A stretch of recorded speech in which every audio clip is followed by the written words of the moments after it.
As many of you know, the Frenemies podcast came to an end on June 8th, but when you have big personalities like Trisha Paytas involved in your project, you know the drama will continue. Recently, Trisha released another video alleging that Ethan had repeatedly brought up Trisha's past SA incident many times during the podcast. Although at this point, Trisha has already lost all support, and now it seems like they are just trying to manipulate the fans that they have left. I'm gonna get into all those details in just a moment, but first, if you could do us a big favor and please tap that like button, we'd really appreciate it. And with that out of the way, let's begin. This is some of the most self-destructive behavior that we have ever witnessed. For Trisha to keep going at something that should have been handled offline is just baffling to me. Yesterday they put out a tweet saying, "My video today is not monetized. I included a trigger warning because I'm talking about super sensitive topics." In the video, Trisha tried to give more insight into what went down with Ethan. However, the main focus of the video was about their own SA. Trisha alleged that Ethan repeatedly brought up past SA incidents during the Frenemies podcast, despite asking for him to stop. Trisha also revealed that Ethan had gone to their mother to ask about these SA incidents while they were on a trip together.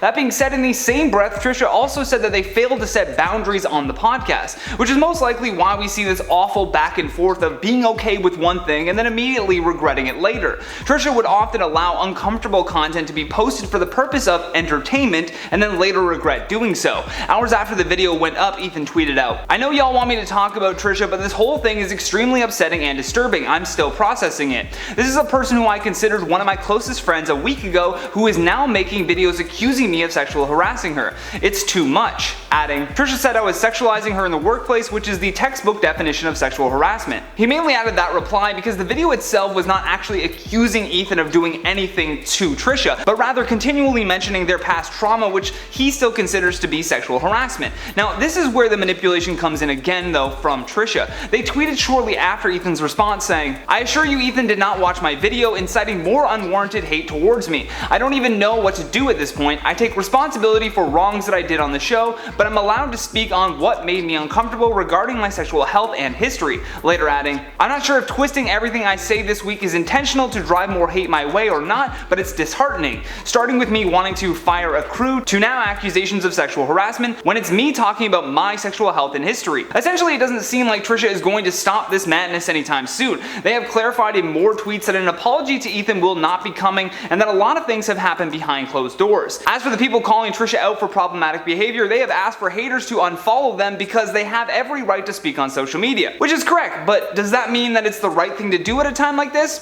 Probably not. All Trisha is doing is making it much more difficult to dig their way out of this. Instead of just going radio silent and dealing with everything in private, Trisha has repeatedly tried to take the angle that all of these things that they once approved for content is now Ethan being evil. At first, I really wanted to hear Trisha out because the court of public opinion can be just so brutal, and knowing that Trisha has mental health issues, I just felt terrible. However, that sympathy manipulated my emotions into thinking that Ethan truly was this gaslighting clout chaser who is getting Trisha to say crazy things on camera for views. Because views equal cash, it's easy to go down that route of thinking. However, now with Trisha trying to clickbait her audience into thinking that Ethan would do something as heinous as SA is way too far. Now, that's not to say that they haven't gone too far in the past with this drama, but for me personally, this was a breaking point. With Hila being pregnant and H3H3 moving studios, the last thing that they need is this extra drama in their life, and you can really see it on their expressions. If I were to give any advice, it would be for Ethan to literally never mention Trisha's name again and to handle everything from here on out offline.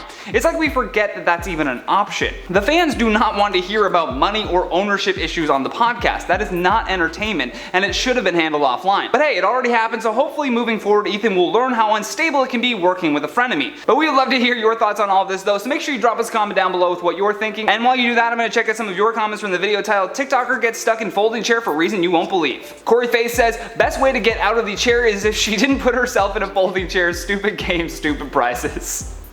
So true. Lady Gigi says, "The chair is going to become a fashion trend."